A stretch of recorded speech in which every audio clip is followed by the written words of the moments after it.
যারা অল্পতেই কেঁদে ফেলে তারা কোন ধরনের মানুষ হয় জানেন? সময় আর আপনজন যখন একসাথে আঘাত দেয়, মানুষ তখন বাহির থেকে নয়, ভিতর থেকে পাথর হয়ে যায়। নিজের বিবেকের কাছে দায়বদ্ধ আমি। আমার বিবেক আমার কাছে অনেক দামি। নিজেকে তৈরি করতে হবে। কেউ যন্ত্রণা না দিয়ে চলে গেলেও নিজের পরিস্থিতিকে যেন গুছিয়ে রাখতে পারো। সো হ্যালো এভরিওয়ান, আসসালামু আলাইকুম। কেমন আছেন সবাই? আশা করছি ভালো। প্রতিদিনের মতো একটা ডেইলি ব্লগ নিয়ে আপনাদের সাথে হাজির হয়ে গেলাম। আমি ঢাকা সাভার থেকে। আপনারা কোথা থেকে অবশ্যই কমেন্ট করে জানাবেন। সংসারের কাজ যেন শেষই হয় না। প্রতিদিন এত কাজ করি, তারপরেও বুঝি না এত কাজ কোথা থেকে আসে। এই একটা খাবারের ডাইনিং টেবিল মাত্র, দেখেন এর পিছনে কত খাটাখাটনি না করতে হয়। নিজের সংসার বললে কথা, নিজেকেই তো গুছিয়ে রাখতে হবে, কেউ করে দিবে না। সবাই শুধু আড়ালেই সমালোচনা করে যায়, কিন্তু কেউ এসে দেখে যে একটা সংসার সামলাতে, বাচ্চা সামলাতে কতটা কষ্ট হয়। যাই হোক, আমি ডাইনিং টেবিলের কাভারগুলো সব পরিষ্কার করে এখন ধুয়ে মুছে আবারও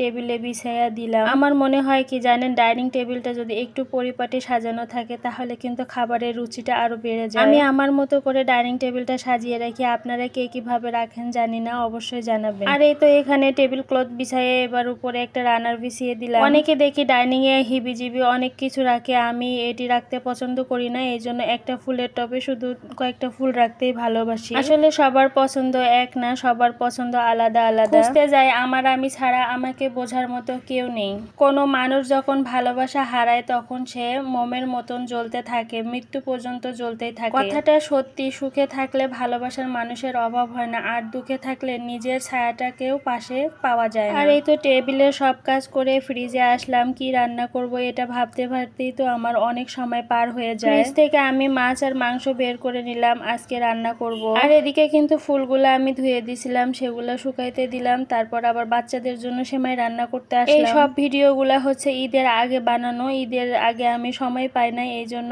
এখনই আমাকে দিতে হচ্ছে। আজকে আমি একটু সেমাইটা অন্যভাবে রান্না করব। হালকা একটু সামান্য কড়াইয়ে তেল দিয়ে তারপর সেমাইটা ভালো করে ভেজে নিব। আপনারা কি এভাবে কখনো সেমাই রান্না করে খেয়েছেন কিনা? যদি খেয়ে থাকেন অবশ্যই একটু কমেন্ট করে জানাবেন। যার কষ্ট সেই বোঝে। লোকে তো শুধু বাহিরের ভালো থাকা আর ছেড়ে যাবার গল্পটাই জানে। ভালোবাসা বলুন বা বন্ধুত্ব, পাসওয়ার্ড একটা, আর তা হলো বিশ্বাস। আর সব সম্পর্কের মূলধন হলো সম্মান। কিছু মানুষ আপনাকে তখনই মিস করবে যখন আপনার মতো অন্য কাউকে খুঁজে পাবে না। আর একটা কথা মনে রাখবেন, আপনি যাকে যত বেশি সম্মান দেবেন, একদিন দেখবেন আপনিও তার দ্বিগুণ সম্মান পাবেন। সফলতা পেতে হলে ব্যবহারের বাচ্চা হও, কর্মে যুবক হও এবং অনুভবে বৃদ্ধ হও। সফলতা এমনি এমনি আসে না। সফলতার জন্য অনেক কষ্ট করতে হয়, পরিশ্রম করতে হয়। যে ব্যক্তি জীবনে কষ্ট করেছেন সে ব্যক্তি জীবনে সফলতা পেয়েছেন। আর এখন আমি আমার বারান্দায় কিছু কাপড় চোপড় গুছিয়ে নিব। আর আমার বাবাটা দেখেন, ওই তো বেডে বসে খেলতেছে। সবাই কিন্তু মাশাআল্লাহ বলবেন। যৌবনে কাউকে সুন্দরী, শ্রাবণের নদী, কুমারী, ক্ষমতা থাকলে মিথ্যা কথাও বাণী, শক্তি আর টাকা থাকলে মূর্খও জ্ঞানী হয়। কাউকে নিজের পুরো পৃথিবী বানিয়ে ফেলা নেহাতেই বোকামি। নিজের